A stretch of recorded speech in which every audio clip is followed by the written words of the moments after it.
खुशामदीद नाजरीन, आप देख रहे हैं हिंदुस्तान डेली के लिए मुंबई से ब्यूरो रिपोर्ट। नाजरीन, इससे पहले की खबरों में आगे बढ़े, आइए नजर डालते हैं आज की 3 बड़ी हेडलाइंस पर। मुलुंड में मराठी बनाम गुजराती से राजनीति गरम। गुजराती सोसाइटी में मराठी महिला को नो एंट्री पर विवाद। बेटे की चाह में महिला ने किया बच्चा किडनैप। 12 घंटे के भीतर 28 वर्षीय महिला आरोपी को किया गया गिरफ्तार। मुख्यमंत्री ने कहा, अन्य समाज के कोटे का आरक्षण नहीं। पिछड़े वर्ग की बैठक में शिंदे का आश्वासन। अजीत भुजबल में नोकझोंक। देखा नाज़रीन, ये थी अब तक की 3 बड़ी हेडलाइंस। अब बढ़ते हैं खबरों की जानिब। मुंबई के मुलुंड इलाके में स्थित एक सोसाइटी में मराठी महिला तृप्ति देवरुखकर को किराए पर ऑफिस की जगह देने से इनकार करने के बाद राजनीति गर्मा गई है।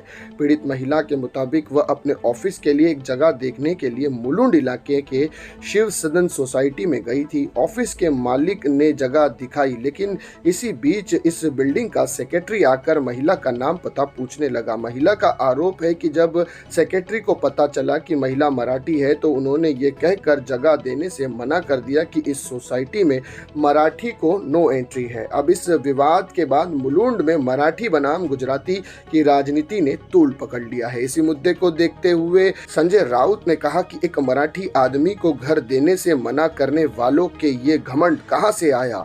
इसके लिए पूरी तरह से सीएम एकनाथ शिंदे जिम्मेदार है। मराठी लोगों का अपमान कराने की ये साजिश कामयाब नहीं होगी। जो लोग असली शिवसेना होने का दम भरते हैं उनका पर्दाफाश हो चुका है। वहीं पीड़ित महिला ने कहा कि मुझे बस माफ़ी की उम्मीद थी और उन्होंने माफ़ी मांग ली है। आज मैं शर्मिला ठाकरे से मिली, उन्होंने मेरी सराहना की। मुंबई में इस तरह के कई मामले सामने आ रहे हैं। इस इमारत का मकान मालिक जगह देने के लिए तैयार है, लेकिन सेक्रेटरी के मना करने पर यह विवाद बढ़ने लगा था। और इसी मुद्दे को देखते हुए एक स्थानीय जो विधायक है उन्होंने कहा कि यह मामला एक सोसाइटी का है, इसके लिए किसी खास समाज को दोषी ठहराना उचित नहीं है। किसी भी बिल्डिंग का सेक्रेटरी उसका मालिक नहीं होता है। घटना दुखद है, पुलिस इस पर उचित कार्रवाई करेगी और इस पर सही से फैसला देगी। तो ये थी नाजरीन अब तक की पहली बड़ी खबर। आइए बढ़ते हैं अब दूसरी खबर की जानिब। मालवनी में रहने वाली महिला कविता वडार ने गुरुवार को मालवनी पुलिस में शिकायत दर्ज कराई थी।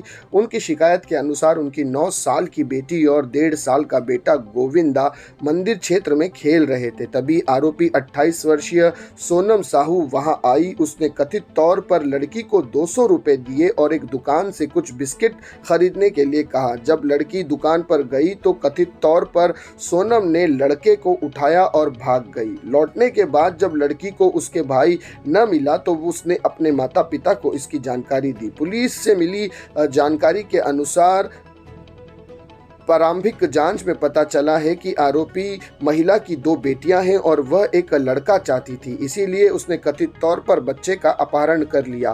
पुलिस ने तत्काल मामले की तफ्तीश शुरू की और 12 घंटे के भीतर लड़के को बचा लिया गया है और उसे उसके माता पिता के सुपुर्द कर दिया गया है। पुलिस अपहरण के पीछे की सटीक मकसद का पता लगाने के लिए सभी पहलुओं की जांच कर रही है। माता पिता की शिकायत पर मालवनी पुलिस ने अपहरण का मामला दर्ज किया है।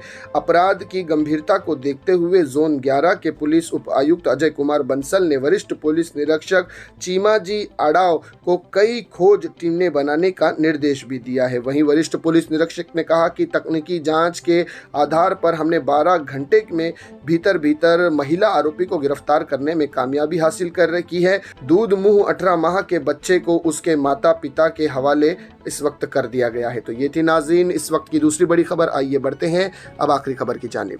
राज्य में इस समय मराठा ओबीसी और धनगर आरक्षण का मुद्दा गरमाया हुआ है। मराठा के साथ धनगर समाज भी आरक्षण के लिए आंदोलन कर रहा है। इस बीच पिछड़ी जातियों के आरक्षण व अन्य मुद्दों पर शुक्रवार को मुख्यमंत्री एकनाथ शिंदे की अध्यक्षता में बैठक बुलाई गई। मुख्यमंत्री ने कहा कि अन्य पिछड़े समुदाय के आरक्षण को प्रभावित किए बिना मराठा समुदाय को आरक्षण देने में सरकार की भूमिका सकारात्मक है। इस बीच ओबीसी के आंकड़ों के मुद्दों पर उप मुख्यमंत्री मुख्यमंत्री अजित पवार और उनके दल के कैबिनेट मंत्री छगन भुजबल के बीच कुछ नोकझोंक भी हुई।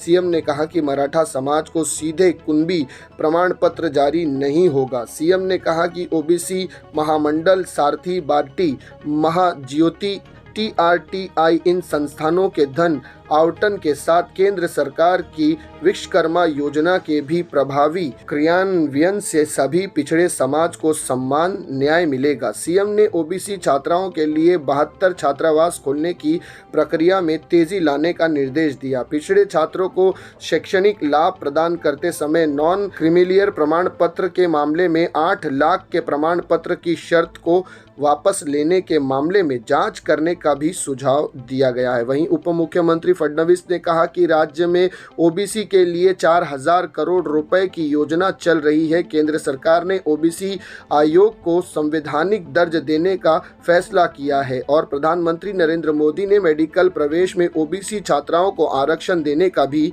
फैसला किया है। तो ये थी नाज़रीन अब तक की 3 बड़ी खबरें जिन पर तफसील से बात की गई। इसी तरह की खबरों के लिए हमारे चैनल को सब्सक्राइब कीजिएगा। वैसे राशिक हिंदुस्तान डेली से फिर मिलूंगा किसी अगली खबर के साथ। तब तक के लिए जय हिंद।